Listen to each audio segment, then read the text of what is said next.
Hello everybody, Stinky Scrublet here, and today I'm going to be doing a quick tutorial on how to clear your NVIDIA Shader Cache files. And there's two reasons that you would want to do this. One is that it's taking up a lot of space and you might be having shader cache files for games that you have uninstalled or don't plan on playing anytime in the future, or maybe you have corrupted shader files that lags your game. The reason I'm going to do it is because of the size of these files that are taking up, and they might be for games that I've completed and don't plan on playing maybe ever again, or maybe not for a few years. I use a program called Tree Size, and it's free. I believe there is a paid version, but in this you can kind of see where all of your storage is. You can see what's taking up the most space. As you can see, the third option in my list on my hard drive is the users folder. And if I open that, go to my user, and look, whoa, 104 gigabytes in app data. What could that be? Oh, it's mostly in local. And yep, the number one thing taking up storage in there is NVIDIA.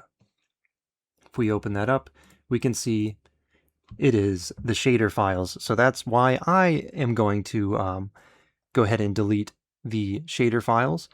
And so, like I said, it's taking up a lot of room, or your shaders are corrupted, making your games lag. And I'll simply show you how to delete those shader files.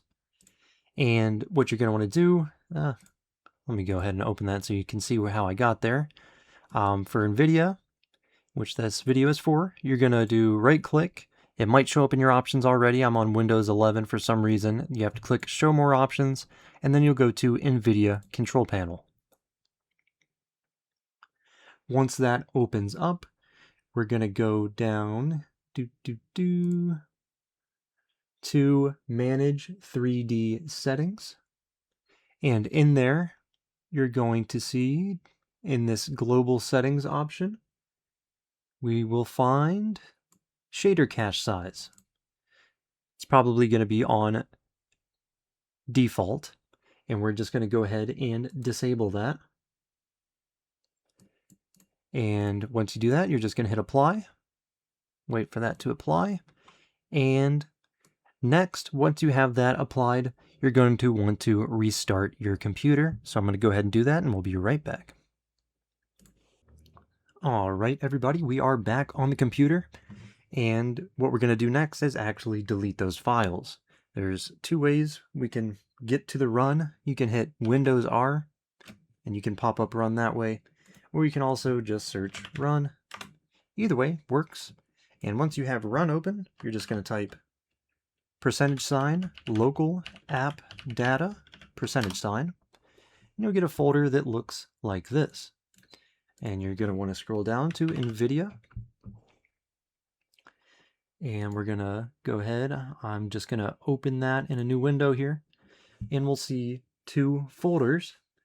And once we're in there, we'll go inside of DX Cache. And that's basically where all of my files are stored, or my large files that I want to get rid of. You can go ahead and select everything inside of there and delete them. Easy peasy. Then inside of here, we'll do the same thing. We'll just go ahead and delete that as well inside the GL cache. And if we go back to the local folder that we opened, you can go to NVIDIA Corporation. And if you see a folder called NV_cache, you can also go inside there and delete the contents. So we have went ahead and deleted all of those files. There is just one more step that we got to do. We got to go back to that NVIDIA control panel. And we'll go back to our Manage 3D settings.